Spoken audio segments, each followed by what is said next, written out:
खुलुमबाय स्टुडिअ दङ आं राजीब बसुमतारी दिनैनि समाव बर'नि सोर राजखान्थि दैदेनगिरिखौ दावखा बुङो बेखौ सिनायथि होआब्लाबो जायो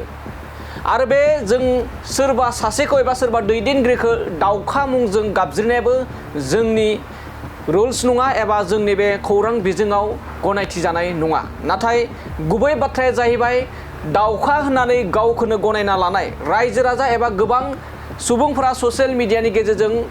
दावखा बुङै बुङै गावखौनो दावखा मुंजों सिनायथि होनो लादों सासे एमसिएलए बर'नि दैदेनगिरि एबा बर' राजखान्थिनि सासे गोख्रों दैदेनगिरि राकेश ब्रह्म बिथाङा थारैनो नंगौ गोबां ससियेल मिडियानि गेजेरजों राकेश ब्रह्म बिथांखौ दावखा बुङोमोन आरो बे दावखा बुंजा दिनैनि समाव दावखा बुङोब्ला सोरखौ बुंनाय जायो बेखौ फोरमायाब्लाबो जायोसै आरो गावबो बे बाथ्राखौ गनायना लानानै दिनै बे दावखा मुंजोंनो गोदानै बिटिसिआव राजखान्थि जोनोम होनायनि थांखि एबा बाथ्रा बुंनायखौ बे समाव नुनो मोननाय जादों। बे समाव लग'खौबो रोखा खालामनानै लाबाय गावनि ससियेल मिडियानि साइडआव आरो गावबो रोखा फोरमायबायदि बिटिसिआव एमसिएलए राकेश ब्रह्मनि गोदान राजखान्थि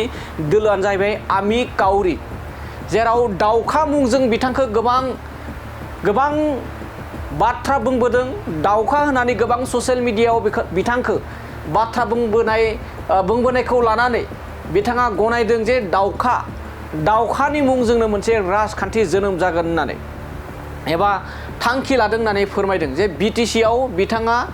आमि काउरि मुंजों मोनसे राजखान्थि खुलिनायनि थांखि लादों। बे समाव फिन फोरमायबावदि बर'नि राजखान्थिनि दैदेनगिरिफोरनि गेजेराव दावखा होनना बुङोब्ला राकेश ब्रह्म बिथांखौसो गोबां ससियेल मिडियानि गेजेरजों बुंदोंमोन नाथाय जोंनि खौरां बिजोंनि गेजेरजों बिथांनि मुंखौ जों दावखा होननानै बुंनायनि जेबो मोन्थाय गैया आरो बेखौ जों बुङाखै मानो होनना बुङोब्ला राकेश ब्रह्म बिथाङा गावनो बे काउरि सोदोबखौ लानानै एबा आमि काउरि सोदोबखौ लानानै एबा बाथ्राखौ लानानै मोनसे राजखान्थि जोनोम होनायनि बाथ्रा फोरमायदों। दानिया फैदो बिदिब्ला बे आमि काउरि बे सोदोबखौ लानानै आरो राजखान्थि जोनोम होनायखौ लानानै माबायदि बाथ्रा बुंदों बेखौ नोंथांमोना आबुङै खोनासंलांदो। যোৱা বিগত সময়ত মোৰ লগতে মচলপুৰ সমষ্টিৰ যিমান মানে পদবী 90% ইউপিপিএলৰ পদবী চেণ্ট্ৰেল আৰু OBC SC ST মৰ্চাত থকা সকলো মুৰব্বীসকলে মানে ৰিজাইন কৰিছিলে। কিন্তু এটা দল পৰৱৰ্তী সময়ত যদি পলিটিক্স কৰিব লগা হয় তেনেহ'লে একতাটো দৰকাৰ হয়। এইকাৰণে ৰাইজে মোক বিশেষ কৰি দাওখা বড়ো ভাষাত দাওখা আৰু কাউৰী অসমীয়াত কয় সেইটো আমি লোৱা নাম নহয় ৰাইজে দিয়াহে নাম ৰাইজে দিছে বিটিআৰৰ বাসী ৰাইজে দিয়ে মোক কাউৰী বুলি কৈ ভাল পায় আৰু গতিকে ৰাইজে ভাল পোৱা কামেই আমি কৰিছোঁ। আমি কাউৰী বুলি আমি এটা নতুনকৈ এটা টিম বুলি ক'ব পাৰে পাৰ্টি বুলি ক'ব পাৰে কিন্তু উদ্দেশ্যটো পলিটিক্স কৰা তেনেকুৱা উদ্দেশ্যমূলক কাউৰী কক্ৰচৰ লগত কেৰিয়াৰো মিলন নহয় কাৰণ কাউৰী আজিৰ পৰা 5টা বছৰ আগৰ পৰাই ৰাকেশ ব্ৰহ্ম মোৰ নাম মোক কাউৰী বুলি বিটিচি বাসী ৰাইজে মাতে। গতিকে কক্ৰচ জনতা পাৰ্টিটো মই জানো আজি 2 মাহ 3 মাহ আগতহে গঠন কৰা দল আছিলে কিন্তু কাউৰীটো ৰাইজে দিয়া নাম লয় ৰাইজে দিয়া নাম হয় আৰু কক্ৰচ জনতা পাৰ্টি তেখেতসকলৰ নিজে বনাই লোৱা নাম হয়। গতিকে মোৰ আৰু